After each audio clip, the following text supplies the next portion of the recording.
Hello everyone, welcome to my channel. और आज फिर मैं आपके साथ एक थाली सर्व कर रही हूँ। आपको ये थाली परोस रही हूँ जो कि है पिंडी चना की थाली। इसमें मैंने रायता बनाया है, पिंडी चना है और ढाबे वाली लच्छे वाली प्याज है, साथ में पूरियाँ सर्व करी हैं। और आपको ये पिंडी चना किसी भी अच्छे से ढाबे की याद दिला देगा और इतना आसान है कि आप इसे रोज़ रोज़ बनाना पसंद करेंगे। और टेस्ट का तो इसका कोई कंपैरिजन ही नहीं है।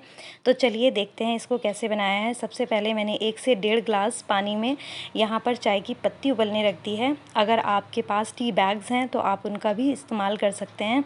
इसको अच्छी तरह पका लेंगे। जब पत्ती का कलर अच्छा आ जाएगा तो हम गैस बंद कर देंगे। आप कोई भी पत्ती इस्तेमाल कर सकते हैं, लेकिन पत्ती जो है वो चाय की अच्छी क्वालिटी की होनी चाहिए, तभी ही आपके जो पिंडी चना है उसमें कलर अच्छा सा आएगा। तो करीब मैंने इसको 5 से 7 मिनट अच्छे से उबाल लिया था। जब ये उबलता है जब तक तो हम यहाँ पर मसाला तैयार कर लेते हैं। गैस में वहाँ पर बंद कर चुकी थी। अब इस मसाले को तैयार करने के लिए मैंने 2 बड़ी इलायची ली हैं, 4 से 5 लौंग ली हैं, 1 जवित्री का टुकड़ा लिया है, थोड़ा सा जायफल लिया है, आधा चम्मच काली मिर्च ली हैं, 4 साबुत लाल मिर्च जो कि तीखी वाली हैं वो ली हैं। साथ ही मैंने तेज़ पत्ते के कुछ टुकड़े लिए हैं, 4 से 5 मैंने लिए हैं यहाँ पे हरी इलायची, और दालचीनी का टुकड़ा मैं यहाँ पर ऐड करना भूल गई थी। तो इसको हमने बिल्कुल लो फ्लेम पर ड्राई रोस्ट कर लेना है, जिससे कि इसमें एक हल्की हल्की सी भीनी भीनी सी खुशबू आ जाए। तो जब तक ये ड्राई रोस्ट होते हैं इसमें कुछ और मसाले मैं ऐड करूँगी। अब मैं यहाँ पर डाल रही हूँ कसूरी मेथी, जो कि मैंने करीब 1 बड़ा चम्मच ली है।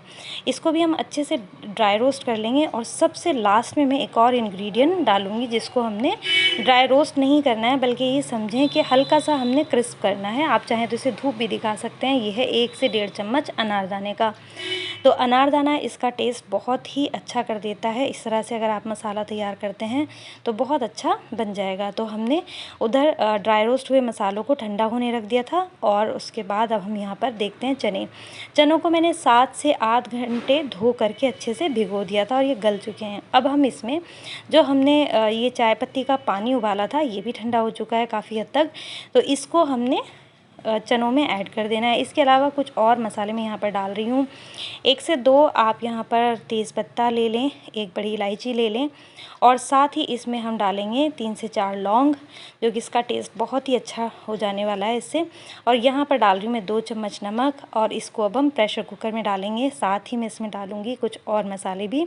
तो पलट लेते हैं इसे प्रेशर कुकर में, और इसमें डाल देते हैं हम यहाँ पर आधा चम्मच जो मीठा वाला सोडा होता है खाने वाला, वो हमने डाल देना है। और इसको हमने अच्छे से गला लेना है। मैं करीब 2 सीटी लगाने के बाद फ्लेम लो कर दूँगी। 20 से 25 मिनट हमने गलाना है इसको। और जब ये गल जाएंगे उसके बाद हमने आगे की रेसिपी तैयार करनी है। तो यहाँ पर हमने ये मसाले जो है ठंडे कर लिए थे। अब मैं इसमें कुछ और मसाले ऐड कर रही हूँ। यहाँ पर हम डाल रहे हैं 2 चम्मच धनिया पाउडर यानी कि कोरिएंडर पाउडर, आधा चम्मच रेड चिली पाउडर, और 1/4 टीस्पून टर्मरिक पाउडर यानी कि हल्दी मिर्च का पाउडर डाला है। अब उसको पीस लिया था, और पीसने के बाद मैं यहाँ पर आधा चम्मच डाल रही हूँ अमचूर पाउडर। इससे इसका टेस्ट बहुत ही अच्छा आ जाएगा। इसे कर देते हैं साइड पर। अब एक कढ़ाई में मैंने ऑयल अच्छे से गर्म करा है, और मैंने करीब 2 बड़े आलू लिए थे, उनको हमने चंक्स में काट लिया है। अब इन आलूओं को हम फ्राई कर लेंगे जब तक कि अच्छी तरह गल ना जाए और इनको बाहर से गोल्डन ब्राउन अच्छे से कलर ना आ जाए।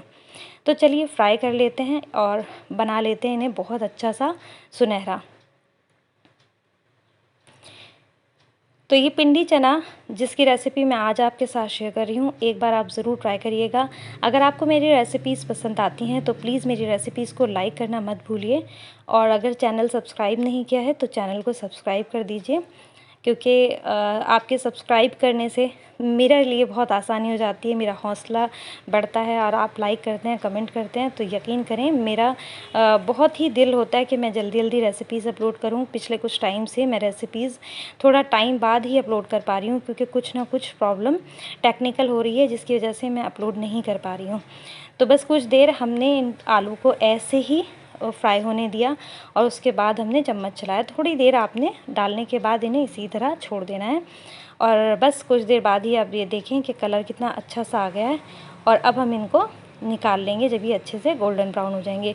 तो चलिए निकाल लेते हैं इन सुनहरे सुनहरे फ्राइड आलूओं को।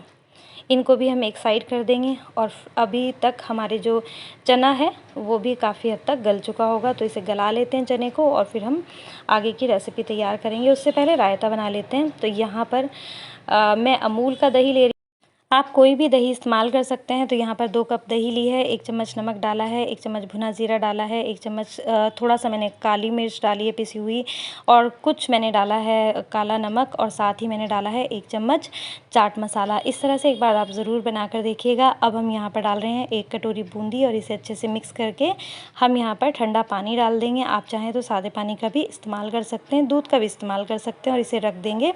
अब यहाँ पर आप देख सकते हैं चने हमारे तैयार हैं। नीचे कुछ पानी बचा हुआ है जिसको मैं निकाल कर एक साइड कर लूँगी। और आप यहाँ देख सकते हैं कि चना हमारा अच्छे से गल गया है, थोड़ा खड़ा ही रखा है, बहुत ज़्यादा घुला हुआ नहीं होना चाहिए। तो चलिए इसे चने को एक बर्तन में निकाल दिया है। अब मैंने यहाँ पर कुछ हरी मिर्च लंबी काट कर ली हैं और अदरक के लच्छे लिए हैं, ये डाल दिए। आलू जो हमने फ्राई करके एक साइड रखे थे वो भी हमने इसमें डाल दिए। अब यहाँ पर जो हमने मसाला बना के रखा था वो मैं यहाँ पर सारा ही डाल रही हूँ, क्योंकि इतने चनों के साथ काफ़ी है, क्योंकि मैंने करीब 3 कप यानी कि करीब 400 ग्राम मैंने चने भिगोए थे, तो उसके लिए इतना मसाला काफ़ी है। अगर आप कम तीखा पसंद करते हैं तो आप अपने टेस्ट के अकॉर्डिंग मसाला थोड़ा थोड़ा डाल करके चेक कर लें। अब इसे हमने अच्छे से मिक्स करना है, और इसकी खुशबू इतनी अमेजिंग इस टाइम आ रही है ना कि दिल कर रहा है फटाफट से हम लोग तो खा ही लें, लेकिन थोड़ा सब्र का फल अच्छा होता है। तो मैंने इसे मिक्स करा है और पूरी तरह तैयार किया है, उसके बाद ही मैंने इसको टेस्ट किया था। तो बस इसे मिक्स कर देंगे और अब हम इसे कुछ देर छोड़ेंगे, करीब 2 से 3 मिनट मैंने इसे छोड़ा होगा। और बस इसके बाद हमने इसको चूल्हे पर रखा है, और साइड में मैंने गर्म किया है एक कढ़ाई में देसी घी। मैं देसी घी का इस्तेमाल कर रही हूँ, करीब 3 से 4 चम्मच घी गर्म करके मैंने इसमें डाला है, 1/4 टीस्पून हींग। और अब मैंने ये जो छोले बनाए थे उसमें मैंने डाल दिया है। मैंने गैस का फ्लेम अभी बिल्कुल लो किया हुआ था, और अब मैं इसमें डालूँगी जो हमने बचा हुआ पानी था, वो हमने यहाँ पर सारा डाल देना है। करीब 1 से 1.5 कप ये पानी रहा होगा, हमने इसको सारा डाल दिया था। और ये थोड़ा सा हल्का सा ढलढला हो जाएगा, बहुत ज़्यादा आपने लिक्विड ही नहीं रखना है, पिंडी चने थोड़ा थिक ही होते हैं। तो बस हमारी रेसिपी सारी तैयार हैं, चलिए लगा लेते हैं थाली। तो ये हमारी थाली आ गई। लच्छा प्याज काटा है और इसमें मैंने थोड़ी सी हल्की सी नमक और मिर्च डाल दी है। रायता और पिंडी चने की रेसिपी मैंने आपके साथ अभी शेयर करी है, और पूरियों की रेसिपी मैं कई बार आपके साथ शेयर कर चुकी हूँ। बहुत सिंपल तरीके से बनाती हूँ, कई तरह की पूरियाँ मैंने बताई हैं अपने चैनल पर, तो प्लीज़ लिंक मैं दे दूँगी, आप ज़रूर देखिएगा। उम्मीद करती हूँ आपको ये मज़ेदार पिंडी चने ज़रूर पसंद आए होंगे। एक बार ये पिंडी चना तो ज़रूर बनाना बनता है, तो उम्मीद करती हूँ ज़रूर पसंद आई होगी ये आसान और मज़ेदार और चटपटी सी रेसिपी। तो दुआओं में याद रखिएगा। इंशाल्लाह मिलेंगे अगली मज़ेदार सी रेसिपी के साथ। जब तक के लिए अल्लाह हाफ़िज़।